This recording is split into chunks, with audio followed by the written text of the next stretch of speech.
Monggo bangku yang masih kosong bisa ditempati yang depan. Monggo Mas. Assalamualaikum warahmatullahi wabarakatuh. Innal hamdalillah nahmaduhu wa nasta'inuhu wa nastaghfiruh wa na'udzu billahi min shururi anfusina wa min sayyiati a'malina. May yahdihillahu fala mudilla lahu wa may yudlil fala hadiyalah. Asyhadu an la ilaha illallah wahdahu la syarikalah wa asyhadu anna Muhammadan abduhu wa rasuluhu la nabiyya wa la rasula ba'dah. Bapak-bapak, ibu-ibu yang dimuliakan Allah, alhamdulillah kita pada malam hari ini kita masih bisa bertemu, berkumpul dalam rangka menuntut ilmu, mengkaji kitab 420 hadis sahih pembentuk karakter bersama Ustadz Dr. Muhammad Hambal Safwan LC MPDI. Mudah-mudahan kita semua diberikan keistiqomahan dan juga kefahaman sehingga kita bisa melaksanakan ilmu-ilmu yang disampaikan oleh beliau. Pada malam hari ini akan melanjutkan bab menutupi aib kaum muslimin. Belum lama ini Bapak Ibu yang dimuliakan Allah, kita dikejutkan sebuah peristiwa yang sangat luar biasa. Begitu mudahnya Allah Subhanahu wa taala mengangkat derajat seseorang, dan tidak sulit Allah Subhanahu wa taala menjatuhkan martabat derajat dari seseorang itu hanya gara-gara sesuatu hal yang kadang kita anggap sepele. Maka ini menjadi sebuah pelajaran yang sangat berharga. Jangan sampai diri kita membuka aib sembarangan teman kita, saudara sesama muslim. Ini menjadi pelajaran yang sangat berharga. Ternyata begitu mudahnya Allah Subhanahu wa taala mengangkat dan menjatuhkan harkat, derajat dan martabat. Masya Allah, itu menjadi pelajaran. Dan pada malam hari ini kita akan mempelajari hadis yang kedua tentang menutupi aib. Semoga bisa bermanfaat dan monggo bisa disimak dengan baik, dan nanti di akhir akan diadakan sesi tanya jawab. Barangkali dari pemaparan beliau Ustadz Hambal ada yang kurang jelas, nanti bisa ditanyakan di sesi tanya jawab. Langsung saja kepada beliau, waktu dan tempat dipersilahkan. Tafadhol Ustaz. Assalamualaikum warahmatullahi wabarakatuh. Alhamdulillah, salatu wassalamu ala rasulillah wa ala alihi wa sahbihi ajma'in. Yaqulu Rasulullah sallallahu alaihi wasallam fima rawahul Bukhari wa Muslim min hadithi Muawiyah radhiyallahu an, may yuridillahu bihi khairan yufaqihu fid din. Alhamdulillah, kita bersyukur kehadirat Allah Subhanahu wa taala atas taufik dan nikmatnya kita bisa hadir di majelis ilmu ini, majelis ta'lim, ngaji hadis-hadis Nabi sallallahu alaihi wasallam, mengingatkan kepada kita bersama bahwa nikmat yang paling berharga yang Allah Subhanahu wa taala berikan kepada kita bersama adalah nikmat iman. Dan majelis taklim ini memberitahu kita bahwa iman itu menuntut kebaikan-kebaikan yang harus dikerjakan oleh anggota tubuh kita. Rasulullah mengatakan al-iman bid'un wa situn aw bid'un wa sab'una syu'bah wa afdaluha qaulu la ilaha illallah wa adnaha imatatul adza 'anit thariq. Iman itu ada 60 atau 70 cabang kebaikan. Artinya iman menuntut agar kita mengerjakan 70-an cabang kebaikan. Dan para ulama menjelaskan itu pada semua anggota tubuh kita. Yang harus dikerjakan, kaki itu apa, tangan itu apa, lisan itu apa, mata itu apa. Artinya seorang mukmin itu harus bergelimang kebaikan-kebaikan. Karena iman itu menuntut adanya kebaikan. Ya. Dan iman,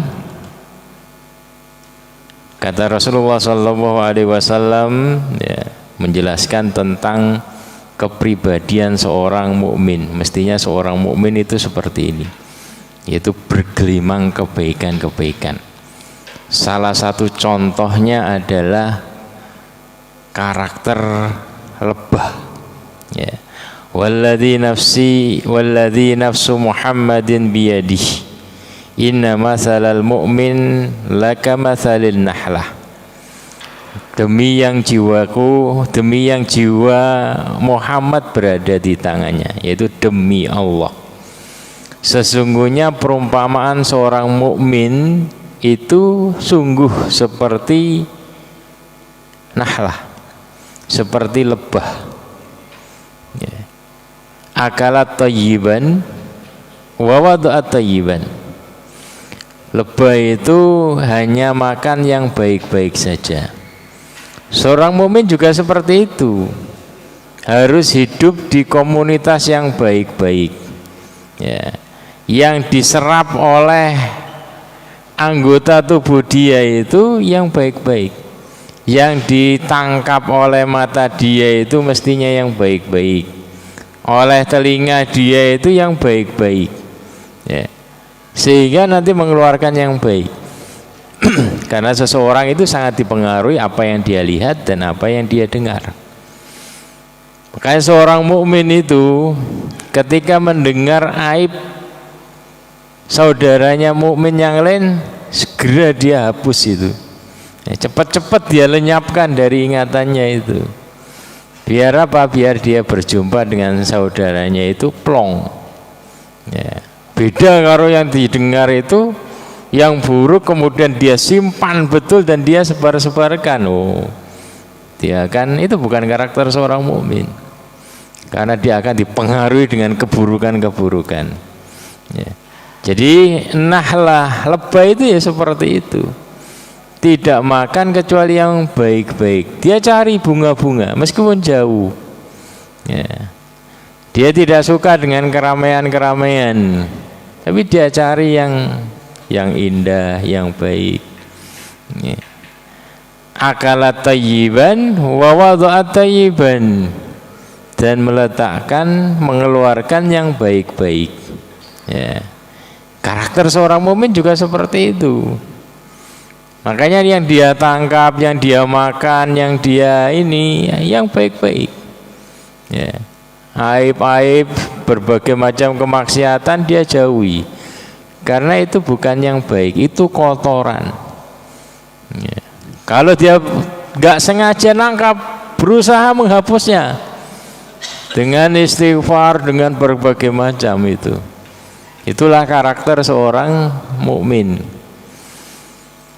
Wa waqa'at falam taksir walam tufsid. Ya, walam tuksir walam tufsid. Ya.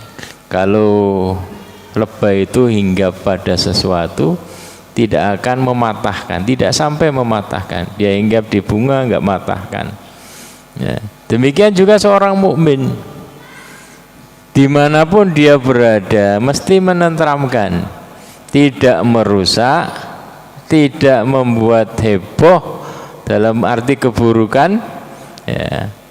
Tapi dia akan menenteramkan. Cerita yang didapatkan darinya itu cerita-cerita yang baik, yang ditangkap dari dia, perbuatan dia itu adalah yang baik-baik. Ya, mestinya seperti itu karakter seorang mukmin.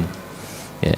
Dan itu sangat dipengaruhi, ya, sangat dipengaruhi dia di dalam tadi menangkap. Ya. Yang ditangkap itu yang baik-baik. Kalau terlanjur menangkap yang buruk, segera dia lepaskan, dia buang. Ya, dia hapus.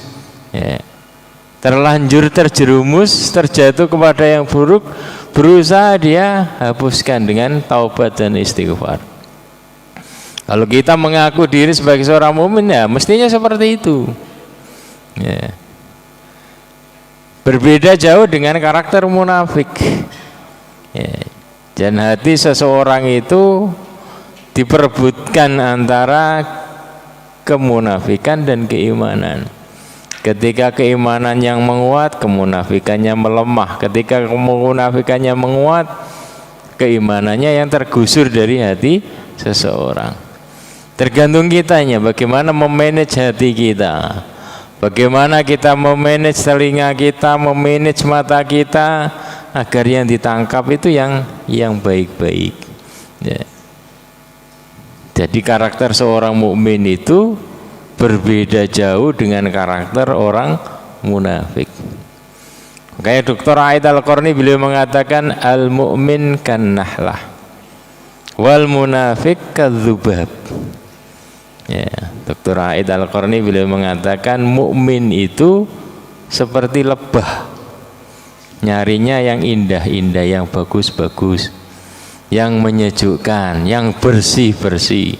Sedangkan munafik ya, itu adalah kal dzubab, seperti lalat ya. Nyarinya yang kotor-kotor, ada yang bersih cari yang kotor-kotor ya. Bahkan susah untuk diberitahu itu kotor, tapi dia hanya sukanya nyari yang kotor-kotor ya. Jadi itulah ya, orang itu akan sesuai dengan kecenderungannya. Ada seorang ulama pernah diprotes ya oleh jamaahnya, saya itu ke Mekah, tapi saya dapati di sana ada wanita yang tunas susila ya, ada WTS, padahal di Mekah itu. Kata ulama ini, saya ke sana juga ke sana, tapi nggak ada itu yang seperti itu. Dan saya pernah ke Eropa, yang saya dapati itu orang baik-baik, orang taat, orang rajin sholat gitu ya. Maksudnya adalah seseorang itu akan Allah pertemukan dengan yang dia cari, kecenderungan dia. Kalau kecenderungannya itu adalah buruk, di tempat bersih pun dia cari yang buruk. Ke Mekah itu nyari tempat yang nggak jelas seperti itu ya. Sedangkan kalau kita kecenderungannya itu baik, ke tempat paling kotor pun kita akan ketemu yang baik ya. Mukmin itu seperti itu. Al mu'min kan nahla wal munafik kadzubab ya. Mukmin itu seperti lebah, carinya yang indah-indah, yang bagus-bagus, yang bersih-bersih. Sedangkan munafik itu kadzubab, seperti lalat, carinya yang kotor-kotor ya. Jadi kalau ada kecenderungan pada diri kita nyari yang kotor-kotor, wah, hati kita lebih dipenuhi dengan kemunafikan ya. Dan seseorang itu Allah akan pertemukan dengan kecenderungannya dia. Kalau dia buruk, dia akan Allah pertemukan dengan kawan yang buruk. Tapi kalau dia orang yang baik, maka Allah akan pertemukan dengan orang-orang yang baik ya. Jadi seperti itu ya. Seorang mukmin itu akan tadi seperti nahlah, seperti lebah, cari yang baik-baik. Komunitasnya juga cari yang baik ya. Makanya dia cari teman itu yang baik-baik. Agar apa? Agar dia ini saat menyerap itu menyerap yang baik-baik ya. Sebagaimana sabda Rasulullah sallallahu alaihi wasallam, innama masalul jalisis salih wa jalisis su ka hamilil miski wa nafihil kir. Rasul mengatakan perumpamaan kawan yang baik dan kawan yang buruk itu seperti pembawa atau penjual minyak wangi, wa nafihil kir, dan tukang las.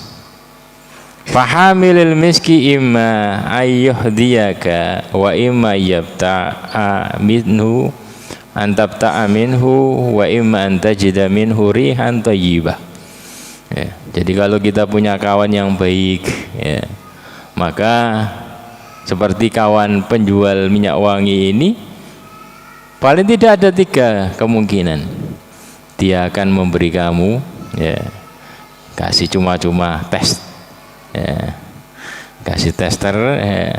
Atau engkau kemudian beli minyak wangi tersebut sehingga baumu jadi wangi. Wa iman tajida min hurihan thayyiban, Atau kalaupun dia tidak ngasih kamu, engkau dekat situ juga dapat bau ya, kecipratan atau dapat bau harum ya. Sedangkan wana fihil kir, kalau kawan kamu itu buruk, komunitas kamu itu buruk, imma ya harikot ya baka, kamu kena efeknya ya. Deket-deket tukang las, maka kecipratan peltikan ini apinya sehingga baju kamu lubang. Wa imma antajida min hurihan muntinah, atau engkau mendapatkan bau yang tidak enak ya. Jadi ini perumpamaan yang diberikan oleh Rasulullah Sallallahu Alaihi Wasallam agar kita ini tergantung kita ngakunya siapa, ngakunya mukmin atau munafik. Kalau ngakunya mukmin ya harus seperti ini, seperti nahla lebah ya, cari kawan-kawan yang baik ya. Tapi kalau kita ini ngakunya mukmin tapi kita tadi cari yang buruk-buruk, nah itu tidak sesuai dengan pernyataan kita. Dan Allah Subhanahu wa taala ya memberikan contoh kepada kita. Kalau kita mengkaji Al-Quran, mengkaji hadis, belajar tentang tauhid, maka ilmu yang paling wajib kita pelajari ya, pertama kali itu kan ilmu tauhid ya, tentang Allah Subhanahu wa taala ya. Agar apa? Agar kita ini kecipratan sifat-sifat Allah niru. Makanya apa? Manusia itu karakter suka niru. Kalau yang dia baca itu adalah yang baik-baik, maka dia akan suka niru. Dan yang terbaik itu adalah Allah Subhanahu wa taala. Kalau kita belajar tauhid rububiyah, bagaimana Allah Subhanahu wa taala menyiapkan alam ini, menata alam ini, mempersiapkannya untuk kita, ngurusi kebutuhan kita. Kemudian kita belajar tauhid asma wa sifat, nama-nama Allah sangat indah sekali, sangat bagus, dan itu sesuai nama sesuai dengan sifatnya ya. Jadi Allah Subhanahu wa taala maha ya. Jadi maha itu di atas, artinya baik itu biasa, tapi kalau maha baik ya, itu luar biasa. Jadi Allah Subhanahu wa taala memberi rezeki itu kepada semua makhluknya, kepada semua hambanya, baik yang mukmin maupun yang munafik maupun yang kafir, tetap Allah kasih rezeki. Itulah maha baiknya Allah Subhanahu wa taala. Artinya Allah Subhanahu wa taala memberikan contoh kepada kita itu bagaimana Allah Subhanahu wa taala tadi menutup mata dari keburukan hamba-hambanya ya.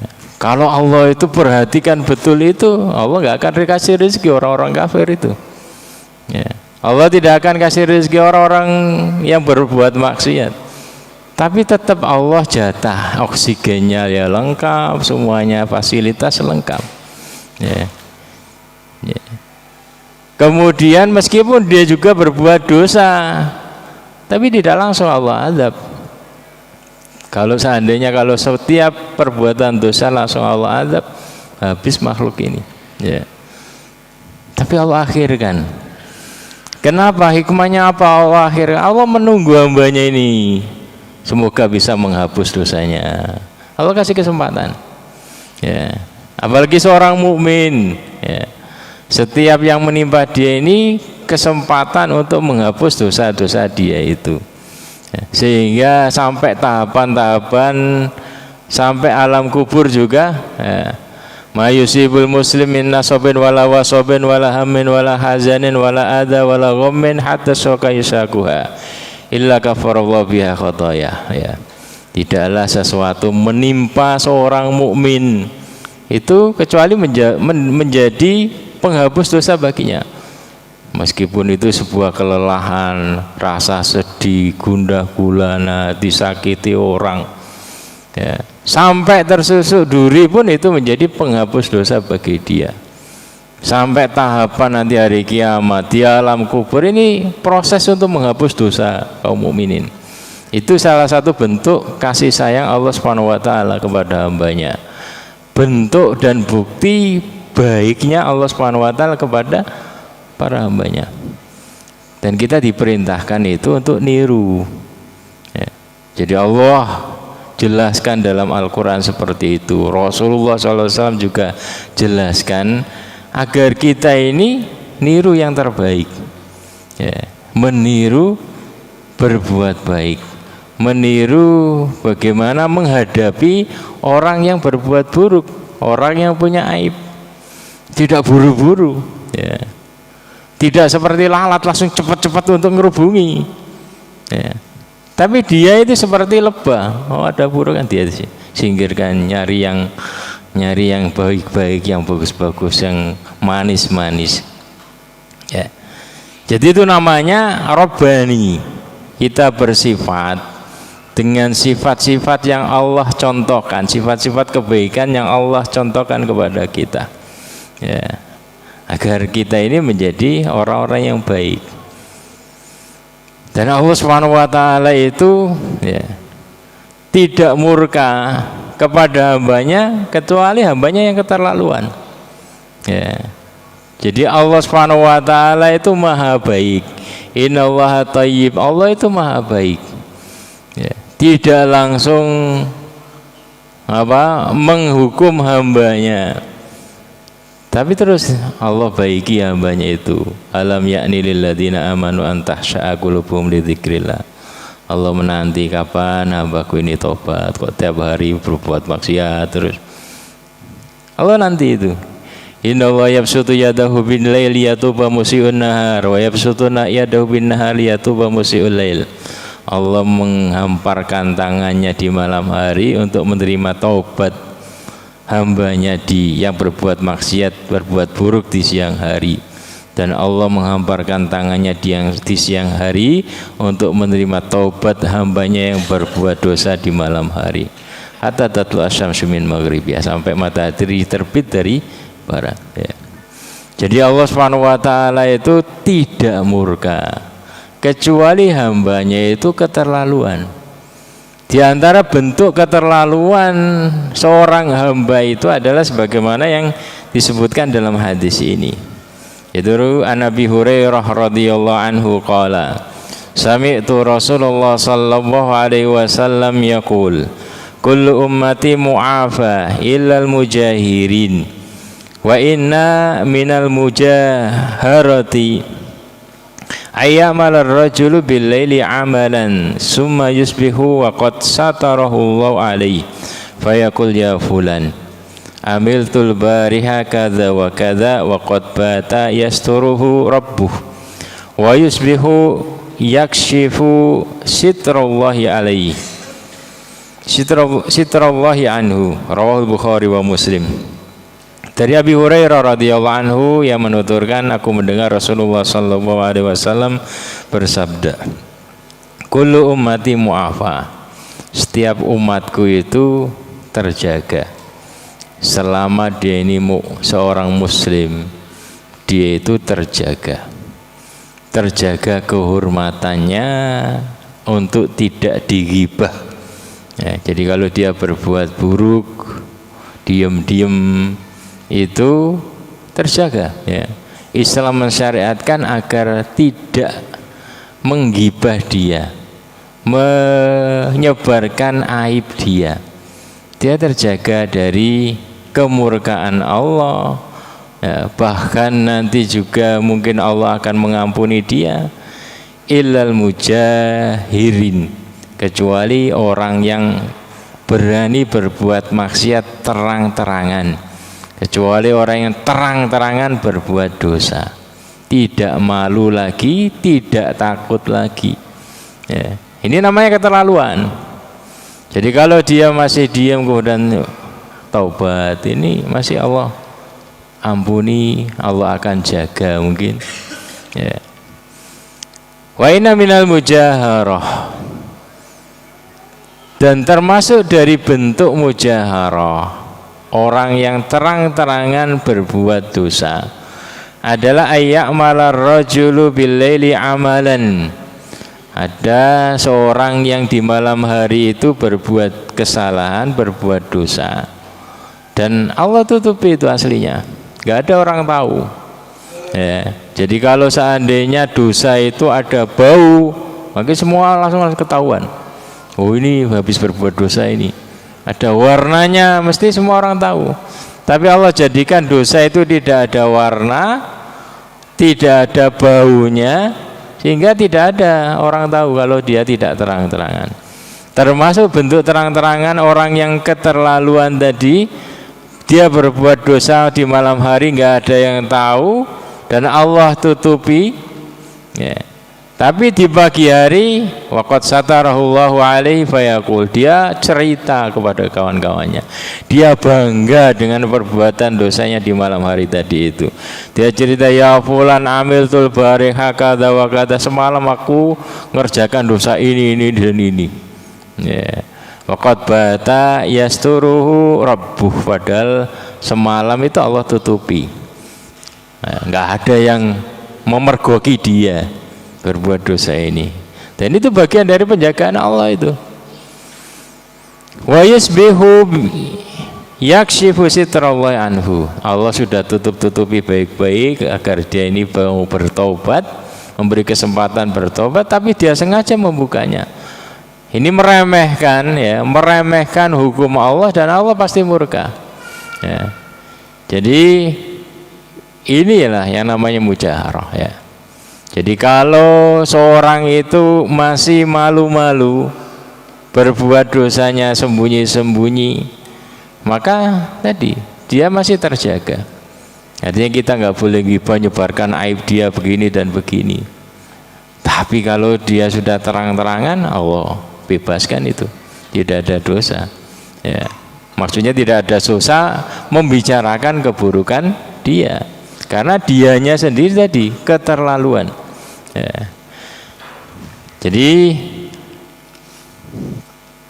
dalam riwayat Hakim min hadis Ibnu Umar radhiyallahu anhu an Nabi sallallahu alaihi wasallam qala ijtanibu hadhil qadurat allati nahallahu anha. Rasulullah mengatakan, jauhilah, hendaklah kalian ini menjauhi hadhil qadurat, kotoran-kotoran ini, kotoran-kotoran yang Allah larang. Artinya jauhi dosa-dosa. Artinya Rasulullah SAW menyebut dosa itu kotoran-kotoran, karena itu yang menjadikan kita ini buruk, ya. Menjadikan kita ini banyak cacat dan yang lainnya, jelek di hadapan Allah Subhanahu wa taala.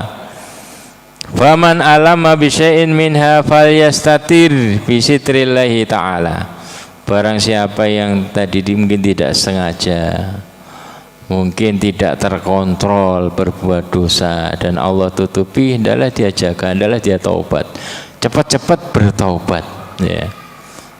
Jangan dibuka, ya. Wal yatub ilallahi ta'ala.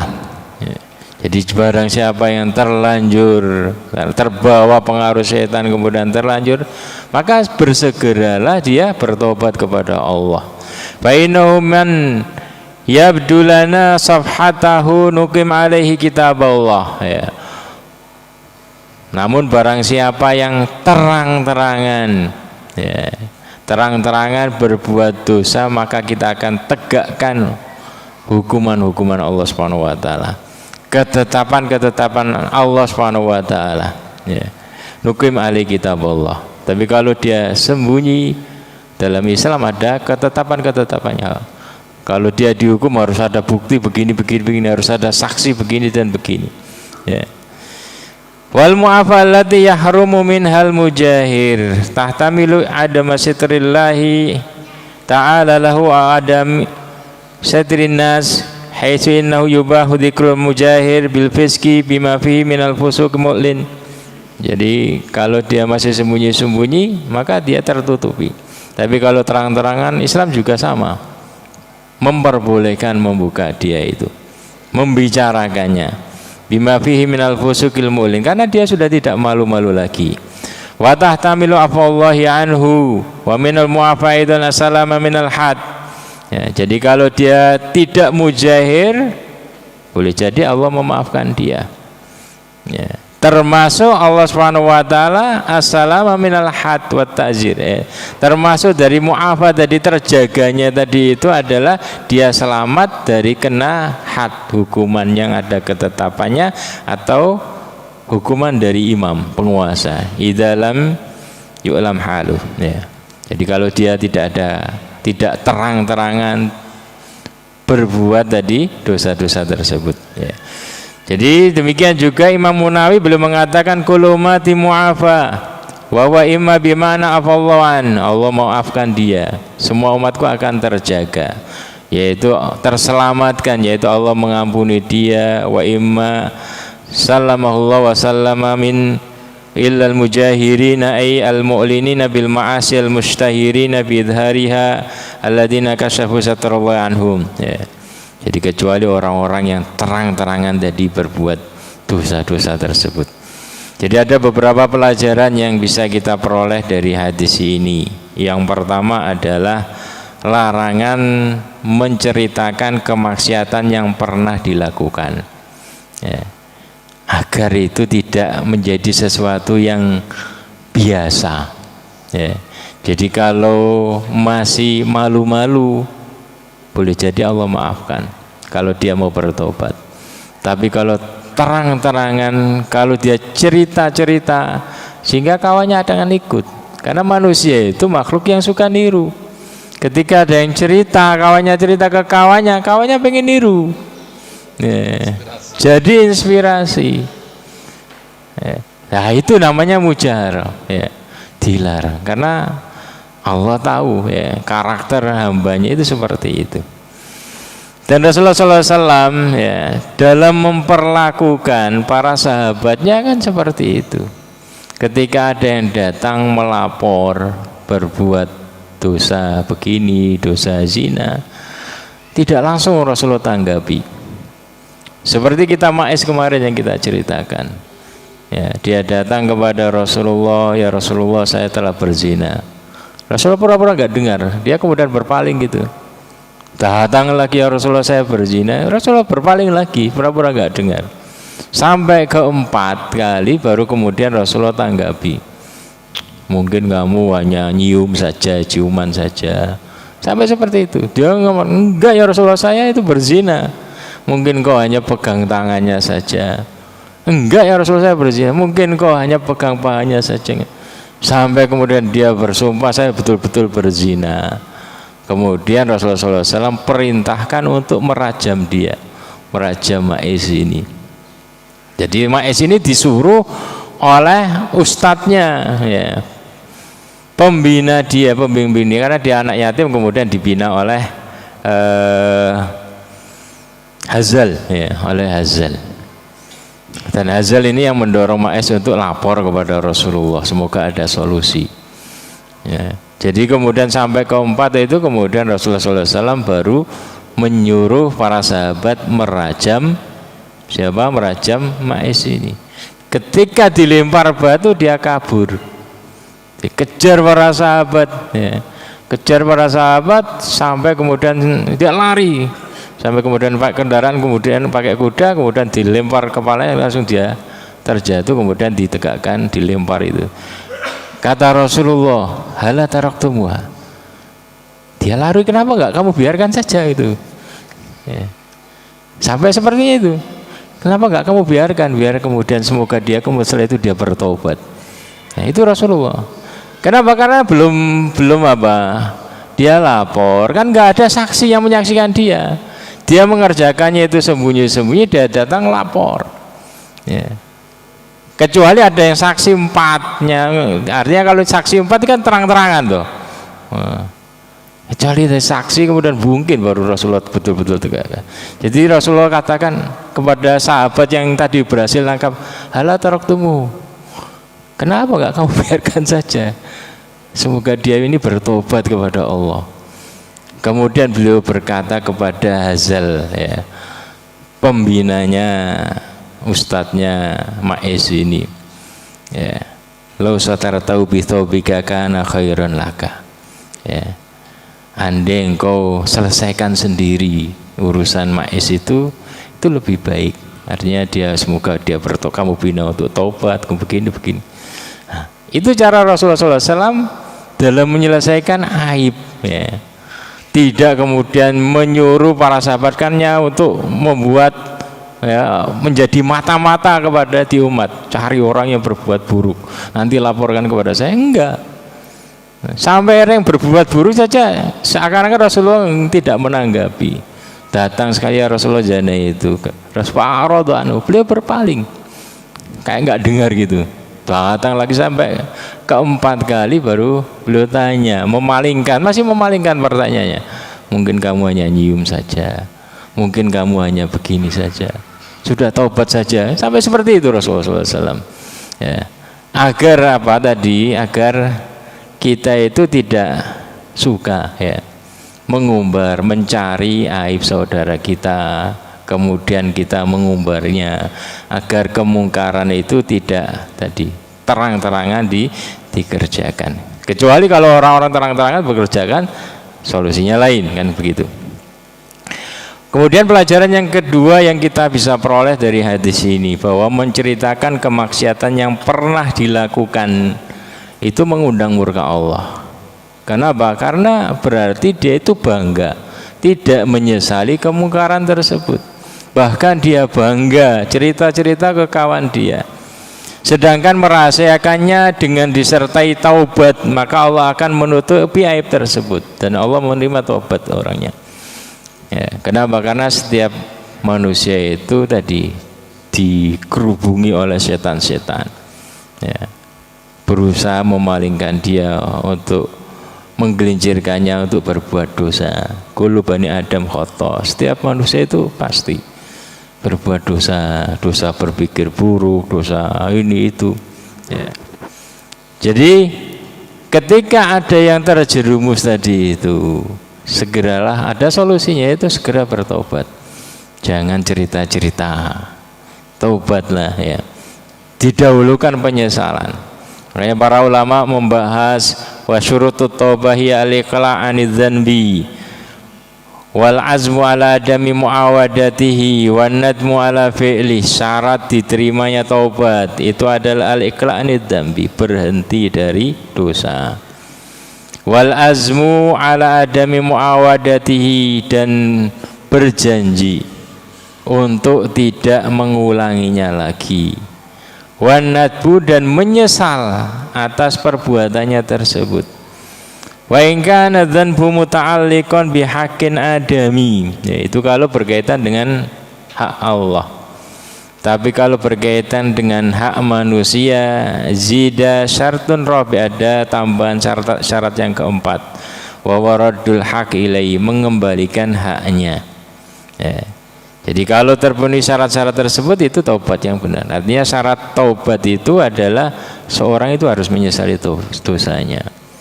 Kalau dia cerita-cerita itu bangga, tidak merasa. Kenapa? Karena menyesal itu malu, ya. Jadi orang itu kalau tadi ada rasa penyesalan, dia malu untuk menceritakannya.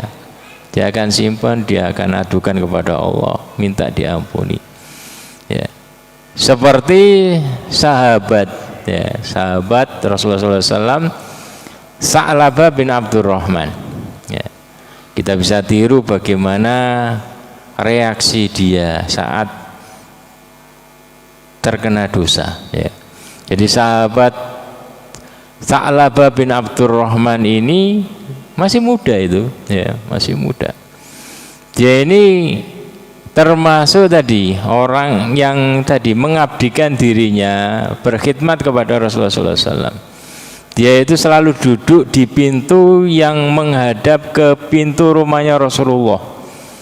Agar apa? Agar ketika Rasulullah SAW keluar dari rumah, wajah yang pertama kali dilihat itu Sa'labah. Tujuannya apa? Kalau beliau punya hajat, Sa'labah ini langsung bergerak cepat. Dia geraknya cepat itu. Orangnya riang, geraknya cepat, jalannya cepat, ya. Dan rincah. Dan Rasulullah SAW suka dia itu, Sa'labah bin Abdurrahman. Dan suatu hari Rasulullah SAW minta tolong sahabat Sa'labah bin Abdurrahman itu untuk sebuah keperluan di ujung Madinah. Maka bergegas dia mencari hal tersebut ya. Tapi di tengah jalan ya, di tengah jalan, karena Madinah itu ya, masih termasuk kawasan padang pasir. Padang pasir itu kalau musim angin itu Masya Allah kenceng sekali ya. Jadi ketika dia lewat di perkampungan Madinah itu tiba-tiba ya, karena dulu belum ada pintu kuatir ini, banyak yang hanya kain saja. Dia lewat, kemudian ada salah satu pintu rumahnya ini tersingkap kainnya, dan di dalamnya ada penghuninya yang sedang mandi. Maka kemudian dia malu sekali, sangat menyesal dan khawatir. Malu bertemu dengan Rasulullah, nggak balik ke Rasulullah, malu. Malu, khawatir, turun ayat memberitahu bahwasanya Sa'labah ini pernah lihat aurat wanita. Padahal ini tidak sengaja. Maka dia tidak balik ke Masjid Nabawi, dia lurus jalan ke Bukit Madinah. Ya, di sana kemudian dia kerjanya hanya nangis. Ya. Jadi Rasulullah SAW nunggu di sholat ini kok gak datang-datang. Sa'labah biasanya lincah cepat sekali. Sholat kedua gak dapat, 3 hari juga gak temui. Maka beliau panggil Umar bin Khattab dan Salman Al-Farisi, kamu cari Sa'labah bin Abdurrahman, saya suruh ini kok gak datang-datang. Maka dicari di Madinah gak ketemu. Kemudian dia nyari lurus ya, ke perbukitan. Di sana dia ketemu pengembala kambing beserta beberapa kambing itu. Dia tanya, tahu nggak ada anak muda yang riang, wajahnya ceria riang, kemudian jalannya cepat ya. Kata dia, nggak ada kayaknya, nggak ketemu saya. Adanya itu kalau menjelang maghrib itu ada anak muda, tapi wajahnya bukan riang, nangis terus ya. Dia minta segelas air susu, minum, kemudian pergi, nangis lagi ya. Mungkin kayaknya dia ini, kita tunggu di sini, kata Umar ya. Kata penggembala ini, dia ini kalau ada orang sama saya dia nggak akan turun ya. Makanya kamu sembunyi di bebatuan ya. Maka kemudian dia sembunyi di bebatuan, kemudian dia turun dan ternyata itu Sa'labah. Kemudian dia katakan, Sa'labah, ketika kamu mau lari, kemudian Umar, Sa'labah sini, kamu dicari Rasulullah. Dia kaget, apakah sudah turun ayat yang menceritakan tentang kondisi saya yang sudah berbuat maksiat, tidak sengaja melihat aurat wanita ya. Enggak, Rasulullah hanya menyuruh untuk mencari kamu ya. Ayo pulang. Dia nggak mau. Dan kemudian dibawa ke masjid, tapi ke rumah ibunya. Di sana kemudian dia sakit, dan Umar datang kepada Rasulullah menceritakan Sa'labah sudah diketemukan dan saya bawa ke rumah ibunya. Maka kemudian udah bawa saya nanti ke rumah ibunya. Kemudian Rasulullah SAW menjenguk Sa'labah dan meletakkan kepala Sa'labah di pangkuan Rasulullah. Kata Sa'labah, ya Rasulullah, gak pantas bagi kepala ya orang yang berdosa ini berada di pangkuanmu yang suci ya Rasulullah ya. Kemudian dia merasakan ada semut berjalan-jalan antara daging dan kulitnya. Kata Rasul, itu sakaratul maut, engkau akan meninggal, ajalmu sudah dekat, maka bersyahadatlah. Kemudian dia bersyahadat ya. Setelah bersyahadat kemudian meninggal, dan yang menakjubkannya itu Rasulullah SAW saat melayat jenazah Sa'labah ini pergi ke kuburannya itu beliau jalannya jingkat-jingkat. Kata Abu Bakar, ya Rasulullah, ini orangnya sedikit, kenapa engkau berjalan jingkat-jingkat? Enggak, ini banyak sekali para malaikat datang melayat jenazah Sa'labah ini ya, karena tadi ada rasa takut, ada rasa malu saat berbuat dosa itu. Silakan adzan dulu.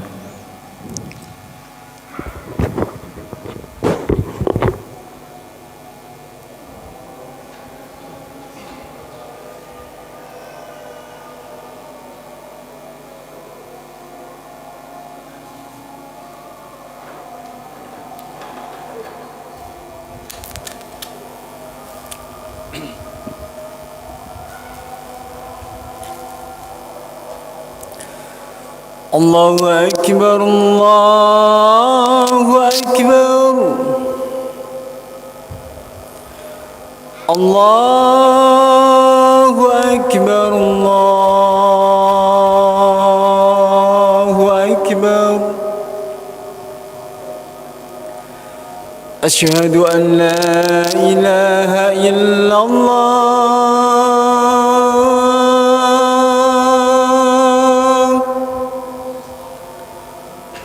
أشهد أن لا إله إلا الله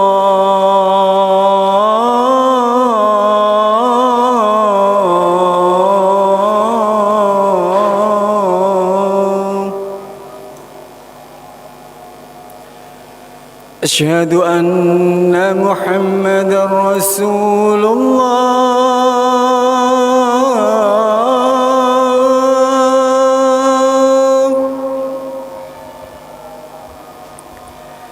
أشهد أن محمدا رسول الله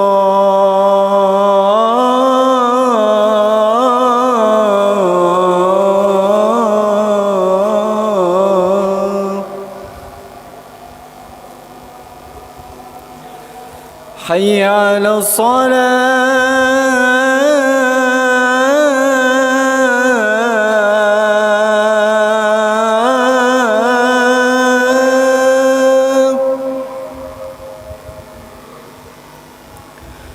حي على الصلاة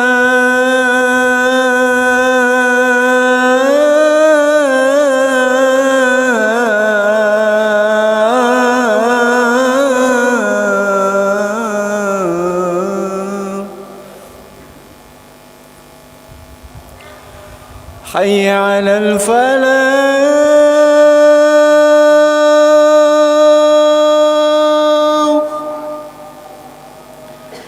حي على الفلاح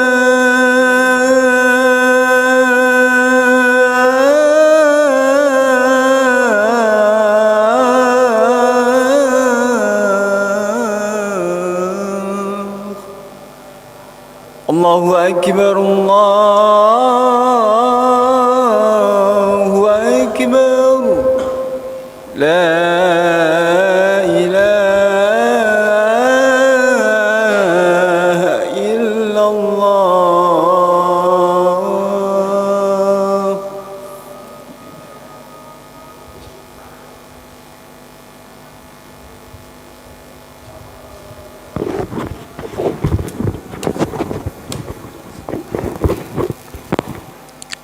Ya, kita lanjutkan sebentar.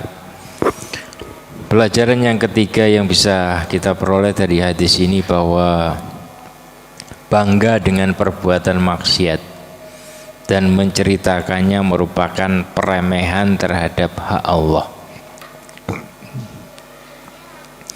Jadi ketika seseorang berbuat maksiat, artinya terjerumus pada sebuah dosa, maka tadi harus ada penyesalan, berjanji tidak mengulangi, ya, dan berhenti dari dosa tersebut. Itu baru taubatan nasuha. Tapi kalau dia itu bangga sampai kemudian menceritakan kepada orang lain, mengajak orang lain berbuat seperti itu, bangga saya dulu begini. Jadi menceritakan itu kalau untuk ngambil ibroh, ya, penyesalan, kemudian itu maksiatan itu tadi mengakibatkan keburukan begini. Buktinya adalah testimoni saya dulu pernah seperti itu dan berakibat seperti ini. Itu boleh. Ya. Jadi kalau untuk iktibar diperbolehkan. Rasulullah saat berbuat keliru saja sampai ayat turun gitu. Ya, abasa wa tawalla. Oh, dia bermuka masam. Ketika Abdullah bin Umi Maktum datang, pengennya yang datang itu adalah para pemuka Quraisy, tapi yang datang itu adalah orang yang buta, ya, Abdullah bin Umi Maktum, abasa wa tawalla. Ya, itu kekeliruan kan, sampai Allah ceritakan dalam Al-Quran seperti itu untuk sebagai ibroh, ya. Kenapa? Makanya setelahnya itu kan ada kelanjutannya. Oh begini. Ya. Jadi bukan sekedar untuk cerita, mengumbar enggak, tapi lebih kepada pelajaran setelahnya itu. Ya. Seperti ini jawaban dari yang kemarin. Seperti Fudail bin Iyad, dulunya seorang perampok, kemudian karena satu ayat ini dia taubat, yaitu alam yakni lilladzina amanu antasyakulubum lidzikrillah. Tobat, kemudian serius tobatnya, belajar tekun dan jadi ulama besar. Jadi nggak bisa ujuk-ujuk langsung tobat jadi ulama besar, itu sulapan namanya. Ya. Jadi nggak punya sanad keilmuan nanti seperti itu. Tobat langsung jadi pakai peci ceramah di mana-mana, mantan preman kemudian ceramah di mana. Nah, ilmunya dari mana? Tapi kalau Fudail bin Iyad betul-betul serius belajar. Kalau orang dahulu belajar serius kemana-mana itu. Ya. Waktu betul-betul habis untuk belajar. Sehingga jadilah ulama besar, jelas sanad keilmuannya. Tidak langsung ujuk-ujuk sehari tobat besok naik mimbar. Wah, itu enggak jelas. Ya. Jadi perlu proses ya.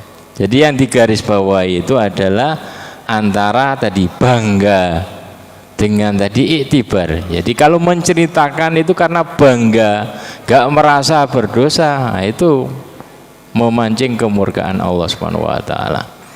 Tapi kalau menceritakannya itu sebagai iktibar, ngambil contoh, sebuah testimoni saya itu bahwa setiap larangan Allah itu ada keburukannya, ada madharatnya. Buktinya saya dulu seperti ini, begini. Nah, itu ya. Itu baru boleh ya. Jadi kalau dia terang-terangan seperti dikatakan oleh Ibnu Hajar ya. An Ibnu Battal qala fil jahri bil ma'siyah istighfaf bihaqqillahi wa rasulih wa bisalihil mu'minin. Kalau orang terang-terangan berbuat maksiat atau tadi bangga menceritakan itu istighfar, meremehkan, menganggap remeh hak Allah Subhanahu wa taala, hak Rasulullah dan orang-orang soleh kaum mukminin. Wa minhu darbun minal inad lahum ya. Orang yang bangga menentang aturan Allah Subhanahu wa taala. Wa fisitri assalam minal istighfar. Ya, jadi kalau dia ini sembunyikan itu berarti dia tidak meremehkan, merasa dosa. Ini dosa. Dia anal ma'asi tudillu ahlah ya. Maksiat itu menjadikan hina pelakunya. Kemudian dan Allah suka yang tadi, kalau itu Allah suka hamba yang malu ya. Dan Allah itu tadi menutupi keburukan, jangan diungkit buka-buka. Sebagaimana sabda Rasulullah SAW, Innallaha azza wa jalla halimun hayyun sitir yuhibbul haya was-sitrah. Wa idza ghatasala ahadukum falyastatir ya. Sesungguhnya Allah Subhanahu wa taala itu Maha Halim ya. Maha tadi halim itu penyabar, menahan amarah ya. Kecuali keterlaluan tadi, hamba yang keterlaluan terang-terangan itu Allah murka ya. Ada yang halim itu tidak langsung marah ya. Mau maha bijak, hayyun, dan Allah maha malu. Sitir, maha menutupi ya. Yuhibbul haya wasitra. Allah suka hamba-hamba yang malu dan menutupi ya. Kalau ada sesuatu yang buruk tutupi, termasuk keburukan kawan ditutupi. Dan Allah menjanjikan man satara musliman satarahullahu fid dunya wal akhirah. Barang siapa yang menutupi aib cacat saudaranya sesama mukmin, maka Allah akan menutupi aib dia. Allah mengampuni dosa dia, dosa besar dia. Kemarin ada 40 kabiro. Dalam riwayat itu ada 40 kabiro yang Allah ampuni dia. Barang siapa yang menutup aib saudaranya, ada 40 dosa besar yang Allah ampuni ya. Jadi ini satu keutamaan. Artinya agar kita ini tadi jangan jadi lalat, tapi jadilah apa? Jadilah lebah ya. Ketika ada kotoran, ada tadi aib saudaranya, jangan cepat-cepat meresapnya, menangkapnya. Kalaupun tertawa segera bersihkan. Ya, tutupi, lebih bagus ditutupi lagi. Sehingga tadi menjadikan Allah Subhanahu wa taala menutupi aib kita. Jangan diejek. Karena barang siapa yang mengejek saudaranya dengan tadi keburukan dia, kekeliruan dia, maka dikhawatirkan dia juga akan terkena. Orang itu akan termakan dengan ucapannya sendiri. Sampai riwayat Sufyan Ats-Tsauri dan yang lainnya itu, sampai kalau saya melihat ada orang itu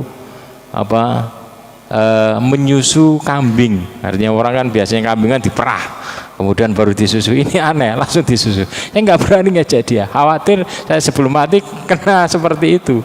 Ya, ternyata saya sendiri yang menyusu kambing tersebut. Seperti kisah Muhammad bin Sirin kemarin yang kita bahas di khutbah Jumat. Ya, karena dia pernah ngomong kepada orang yang bangkrut, dia panggil, ya wahai orang yang bangkrut, ya. Gak panggil namanya. Ternyata padahal dia ini kaya raya, saudagar sukses, tiba-tiba kena kasus, langsung dia bangkrut sampai masuk penjara. Dia heran, kenapa saya ini? Ternyata kayaknya saya dulu pernah mengejek kawan saya yang bangkrut. Ternyata dengan cara Allah, ya. Ada orang bawa madu banyak, mahal, kualitas nomor 1, dititipkan di tadi ulama tersebut. Dan dia orang pada para pembeli itu selalu nyari dia, ya. Penjual itu cari dia untuk jualkan lagi. Tapi ternyata ada tikus itu, malam-malam tikus masuk mati. Satu gentong besar itu, kemudian namanya dia ulama. Waduh, ini najis ini. Langsung disuruh buang.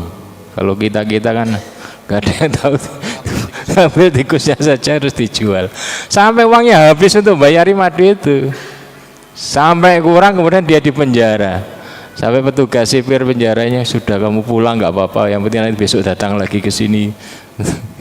Karena dia ulama besar, orang baik. Tapi gara-gara tadi, dia berpikir malam itu apa penyebabnya ya. Ternyata dulu saya pernah mengejek kawan, manggil kawan dia itu, ya bangkrut, bangkrut. Ya. Tidak panggil namanya, ternyata dia kena bangkrut itu. Jadi kadang seseorang itu termakan dengan omongannya itu. Demikian, semoga bermanfaat. Assalamualaikum warahmatullahi wabarakatuh. Demikian tadi yang disampaikan oleh Ustadz Hambal, dan selanjutnya adalah sesi tanya jawab. Monggo bapak-bapak atau ibu yang ingin bertanya, angkat tangan langsung bertanya. Oh ya, monggo agak maju sedikit mas.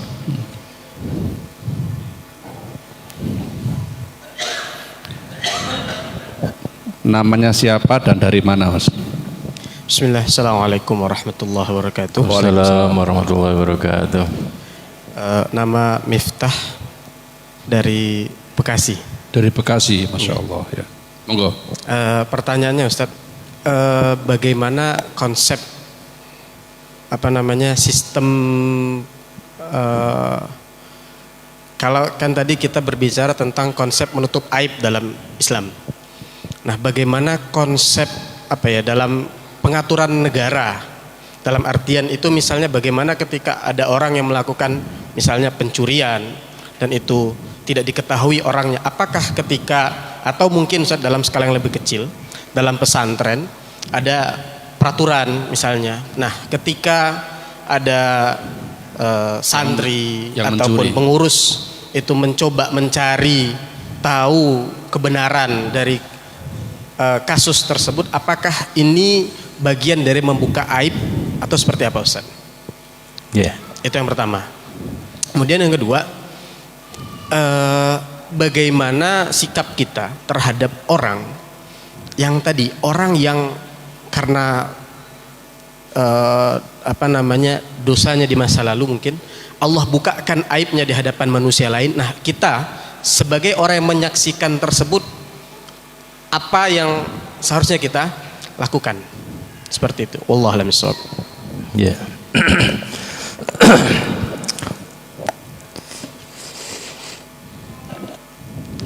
Yang pertama ya, jadi ketika kita menjadi penanggung jawab umum. Jadi yang dicontohkan Rasulullah kan seperti itu ya. Karena kualitas para sahabatnya itu bagus-bagus. Tapi ketika kualitas manusia yang kita atur itu adalah ya gak jelas, kadang ini atau itu, perlu sedangkan kita ini sebagai mendapatkan amanah sebagai penanggung jawab untuk kemaslahatan umum. Ada yang ada seperti pesantren, ada pencurian kok berkali-kali ya. Maka tadi ya, atas dasar kemaslahatan umum tadi kan dibatasi, mereka yang bertugas saja ya. Kan beda antara ini antara setiap orang itu menjadi mata-mata, artinya memata-matai aib saudaranya, atau dalam tadi penyelesaian suatu kasus.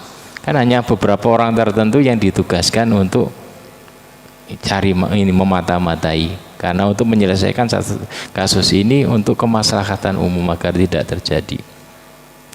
Ya tadi diperhatikan tadi, dia karena dia diberi tanggung jawab seperti itu ya, tapi dibatasi orang-orang tertentu saja yang kemudian bertugas seperti itu mencari ini. Jangan sampai kemudian ini menyebar setiap ini jadi jasus atau mendidik untuk, kan kadang seperti itu, mendidik untuk cari kamu jadi mata-mata. Kadang aturan-aturan ini begini-begini, terkadang tidak sadar kita ini mendidik dia untuk menjadi mata-mata.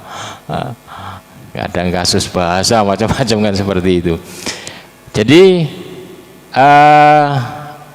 orang-orang tertentu yang dia tugaskan ini sampai ini dan diselesaikan dengan cara yang baik, tidak diumbar sebagai ini, tapi lebih kepada, apalagi di sebuah pesantren kan berbeda dalam penyelesaiannya. Kalau di luar tanpa ini kaitan Islam itu kan betul-betul mempermalukan orang yang berbuat ini. Tapi kalau di pesantren tentunya aturannya lebih khusus Islami. Kecuali itu parah, ya. Kecuali itu sangat parah dan ini kan harus pakai fatwa ulama. Ya, kalau sesuatu itu sangat parah, kalau obatnya juga kualitasnya tinggi, dosisnya tinggi. Tapi kalau hanya rendah, maka jangan sampai kemudian diumbar aib ya. Yaitu ya mungkin ada diselesaikanlah dengan cara yang baik. Tapi kalau itu parah ya harus juga ini, kalau artinya menyebar keburukannya, seperti kata Imam Syafi'i dzurbi ya, apa hukmi fi ahlil kalam, hukumanku untuk mereka yang lari dari Al-Quran kemudian lebih suka dengan filsafat, itu adalah dinaikkan keledai kemudian dipukul pakai sendal, diarak di kampung. Karena waktu itu kan ini ya, perdebatan antara tadi kaum Mu'tazilah kan sudah mulai agak menguasai kan gitu, sehingga orang meninggalkan Al-Quran. Jadi penyelesaiannya tadi ya, penyelesaiannya antara satu kasus berbeda dengan kasus yang lain. Apakah ini tingkatnya parah atau hanya ini ya, apalagi di pesantren ini menyelesaikannya. Nah, ini perlu kajian khusus ya. Kemudian yang kedua tadi tentang membuka aib. Nah, ketika Allah membuka aib seseorang ya, apa sikap kita? Sikap kita itu adalah ya, sikap kita itu adalah ngambil iktibar. Pertama, jangan sampai seperti itu. Ya, karena kalau seseorang itu keterlaluan, Allah buka aib dia itu. Ya. Kadang kemudian diharam, karena ini nanti di tanah suci Mekah Madinah Allah tampilkan itu. Atau di kita. Ya, karena dia begini kemudian Allah tampilkan karena dia keterlaluan. Cuman karakter baik ini tetap harus dijaga ya.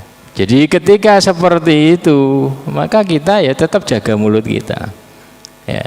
Jaga mulut kita ketika semua orang melihat, oh itu iktibar, Ngambil itu terpenting itu adalah mengambil itibar, pelajaran agar kita tidak jadi seperti dia, itu yang penting ya, dan tetap menjaga kehormatan dia ya.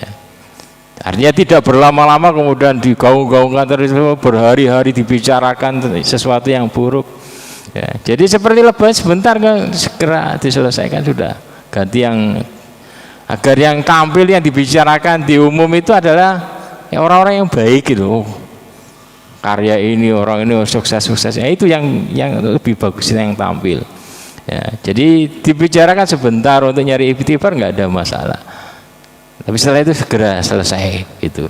Jangan terus berkepanjangan dengan burukan, dengan aib saudara kita ya sekedarnya kemudian ambil itibar, ditutup. Kita lebih tadi menampilkan cerita-cerita yang baik. Oh, masya Allah, orang ini soleh sekali, masya Allah, kan itu yang lebih bagus daripada yang itu ngumbar, karena hubungannya dia dengan Allah saja. Ya, jadi kita ngambil iktibar sebentar. Kadang seperti itu. Ada orang banyak makan harta anak yatim, kemudian tiba-tiba dia begini, ada kejadian aneh begini, kita ngambil iktibar. Nah, itulah akibatnya. Sesuai dengan firman Allah seperti ini, sesuai dengan sabda Rasulullah seperti ini, sudah nggak usah diperpanjang. Kemudian tadi biar nggak yang buruk-buruk itu tidak, ya ngambil pelajaran sebentar ya, tetap ngambil pelajaran. Tapi setelah itu yang lebih ditampilkan, digaungkan, diviralkan itu yang baik-baik ya, agar tadi karena manusia itu sukanya niru. Kalau yang sering yang dicirikan yang buruk dia niru. Kok bisa jadi seperti itu yo? Caranya gimana ya? Nah, kan seperti itu berlanjut nanti. Ya. Karena innali ta'at la akhwat. Wal innali sayyin la akhwat. Satu keburukan itu akan banyak kawan setelahnya, berlanjut, akan begini-begini lanjut. Demikian juga kebaikan. Satu kebaikan jangan meremehkan sebuah kebaikan, karena satu kebaikan itu akan banyak kawannya, artinya akan berlanjut dengan kebaikan-kebaikan yang lain, seperti perkataan sahabat Shaddad bin Aus. Oke, demikian. Ya, berita hari ini ada kecelakaan yang ditolong oleh seseorang. Ternyata orang yang kecelakaan itu adalah orang yang berpura-pura. Ternyata dia adalah seorang begal. Nah, itu contohnya. Berita hari ini banyak yang menceritakan seperti itu. Nah, satu lagi, monggo yang ingin bertanya. Oh iya, monggo masih. Namanya siapa, dari mana Mas? Bismillah, nama Salman dari Lamongan. Yang pertama Ustaz, apa hukum berbohong atas maksiat atau dosa yang kita lakukan? Apakah itu termasuk satrullahi ala abdi? Kadang ditanya oleh saudara atau teman yang lain, apakah kamu pernah melakukan ini? Kemudian kita berbohong. Yang kedua, tentang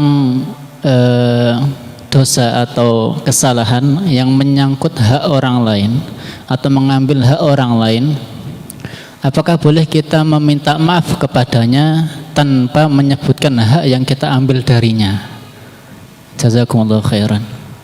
Tanpa menyebutkan hak yang kita ambil darinya. Oh, iya. Jadi yang pertama, bolehkah kita berbohong untuk menutupi kesalahan kita? Yang benar itu bukan berbohong ya, tapi pakai bahasa mantik ya. Jadi menutupi dengan kata-kata ya, kan biasa kita itu bahasa mantik. Karena kalau berbohong boleh itu nanti orang anggap boleh bohong ya. Jadi la kadba illa fi salas, tidak boleh bohong kecuali tiga perkara. Itu maksudnya itu adalah pakai bahasa untuk mendamaikan, bukan berdusta ya. Bukan bohong. Dusta itu tetap dosa ya. Tapi kalau dalam tiga hal tersebut karena melahirkan madharat yang lebih besar, itu bukan dusta, tapi tadi olah kata ya. Kalau sekarang itu adalah pakai bahasa mantik.